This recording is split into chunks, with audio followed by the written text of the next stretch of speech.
Pelecehan seksual masih sering terjadi, khususnya pelecehan yang terjadi di tempat umum. Lalu bagaimana mengantisipasi dan apa sih yang harus kita lakukan jika kita dihadapkan dengan kondisi yang seperti ini? Kita akan bahas bersama Ines Kristanti, psikolog klinis. Mbak Ines, selamat malam. Selamat malam. Mbak Ines, kalau kita berbicara mengenai pelecehan seksual, ini kerap terjadi khususnya mungkin di tempat-tempat publik atau tempat-tempat umum ya. Apa sih kemudian yang melatar belakangi seseorang ini melakukan pelecehan seksual? Kok bisa-bisanya di tempat yang banyak orang, kerumunan orang masih berani-beraninya untuk melakukan pelecehan seksual ini? Terkait dengan motif dari pelaku itu memang mungkin bervariasi dari orang ke orang. Tetapi yang bisa kita pahami adalah pelecehan seksual biasanya terjadi ketika pelaku itu merasa bahwa dia memiliki posisi kuasa atau power di atas orang yang mengalami pelecehan tersebut.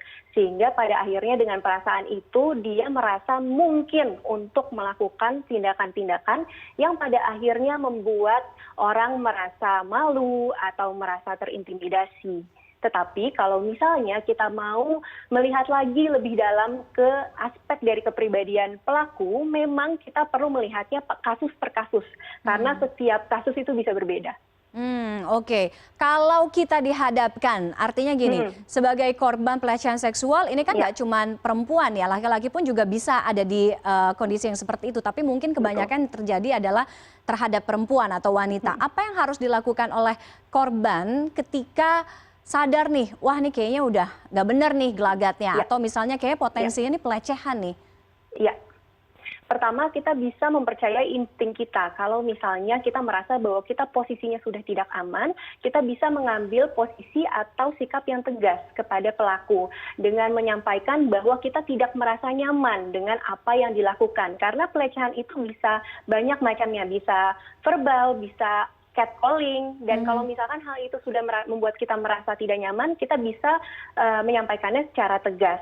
Kemudian yang kedua adalah kita bisa mencatat kejadiannya secara mendetil, dimulai dari dilakukannya oleh siapa, kemudian di mana, kemudian kapan, sehingga dan apa yang terjadi, sehingga ketika kita mau melakukan pelaporan, kita bisa mendeskripsikan peristiwa yang terjadi secara lebih detail. Kalau bisa mendokumentasikan, itu justru lebih baik lagi, karena ketika ada dokumentasi, itu akan membantu proses pelaporan. Misalnya, kalau pelecehan itu terjadi di bawah naungan organisasi atau perusahaan tertentu, kita bisa akhirnya melaporkan kepada yang berwenang. Kemudian yang ketiga adalah kalau misalkan orang yang mengalami pelecehan seksual ini, setelahnya itu merasa kesulitan untuk pulih dari apa yang terjadi, sehingga ada dampak-dampak negatif secara psikologis, itu orang yang mengalami pelecehan bisa mencari bantuan atau pertolongan profesional sehingga bisa dibantu untuk memproses perasaannya. Oke, berarti kuncinya ketika kita dihadapkan dengan kondisi seperti itu kan harus berani dan ada bukti kalau tadi Mbak Ines bilang. Tapi yang paling penting itu mengumpulkan keberanian itu kan. Kadang-kadang yang terjadi adalah di beberapa kasus bahwa korban itu tidak berani speak up. Korban itu tidak berani boro-boro untuk lapor ya, speak up aja untuk bilang, oh kok kamu begitu, saya tidak nyaman. Itu tuh nggak bisa gitu. Itu gimana tuh Mbak?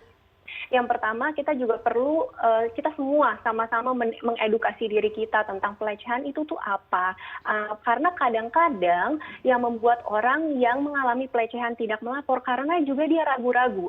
Apakah sebenarnya yang saya alami ini merupakan pelecehan atau bukan? Karena kalau misalkan dia ragu-ragu, nanti dia misalkan dia speak up, takut dibilang lebay misalnya. Karena kan ada orang-orang juga yang masih mungkin perspektifnya menyalahkan orang yang mengalami pelecehan tersebut, dan justru tidak tepat gitu. Nah, jadi memang kita perlu mengedukasi bersama-sama supaya kita lebih ngerti pelecehan seksual itu tuh apa, sehingga kalau misalkan terjadi orang yang mengalami pelecehan itu bisa merasa juga lebih aman untuk melapor atau speak up. Oke, Mbak Ines, berarti gini, ketika misalnya ini kan perlu edukasi ya, apa itu pelecehan seksual? Artinya bagaimana atau di batas mana atau indikator apa, faktor apa yang akhirnya kita bisa merasa ini udah pelecehan nih gitu?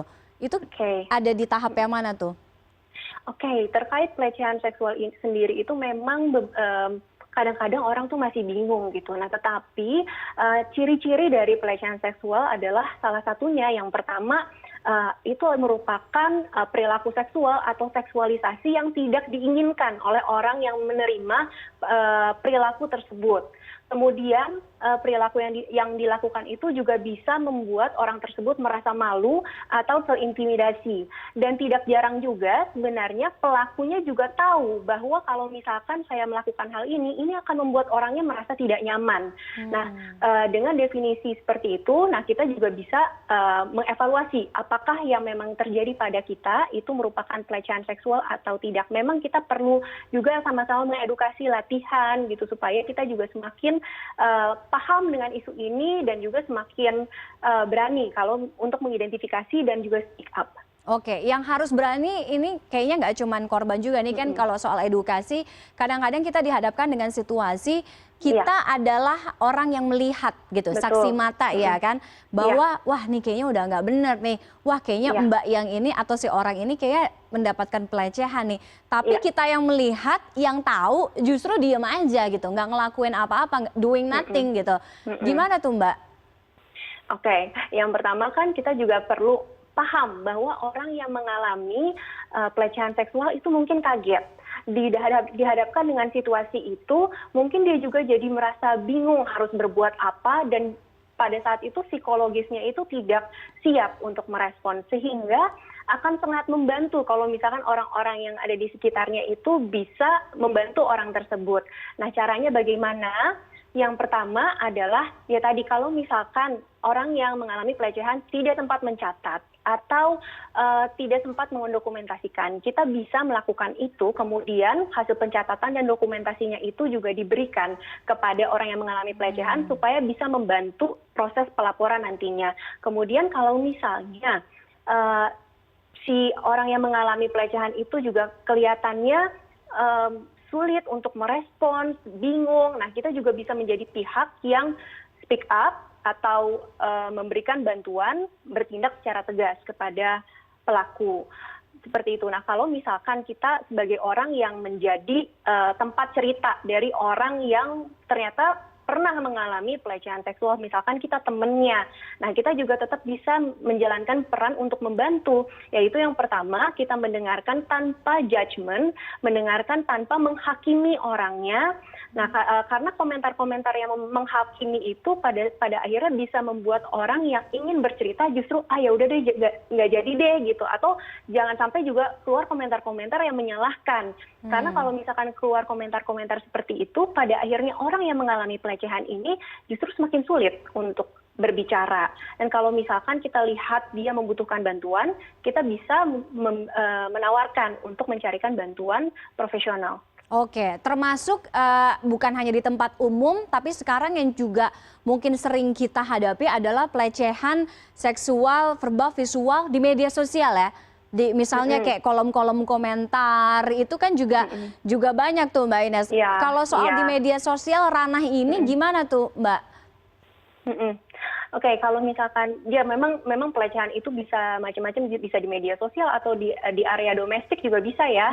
Jadi memang konteksnya macam-macam, tetapi memang kalau misalkan pelecehan ya itu adalah bentuk pelecehan dan kita juga perlu bantu gitu. Nah, artinya kalau misalkan kita melihat, nah itu kita juga bisa membantu juga gitu. Kalau misalkan orang yang mengalami pelecehan juga kurang berani untuk speak up gitu. Nah, kita juga bisa menjadi pihak yang membantu untuk menyuarakan dengan tetap menghormati privasi dari orang yang mengalami pelecehan tersebut. Oke, terima kasih banyak Mbak Ines untuk sharingnya. Mudah-mudahan ini juga semakin bukan cuma edukasi, informasi, tapi juga semakin membuat kita untuk berani ya ketika, ya jangan sampai sih kita dihadapkan dengan kondisi itu, tapi ini buat jaga-jaga ya, berarti kita harus berani untuk bersikap dan juga untuk speak up ya. Terima kasih Mbak Ines sudah bergabung dengan CNN Indonesia Connected malam hari ini. Selamat malam.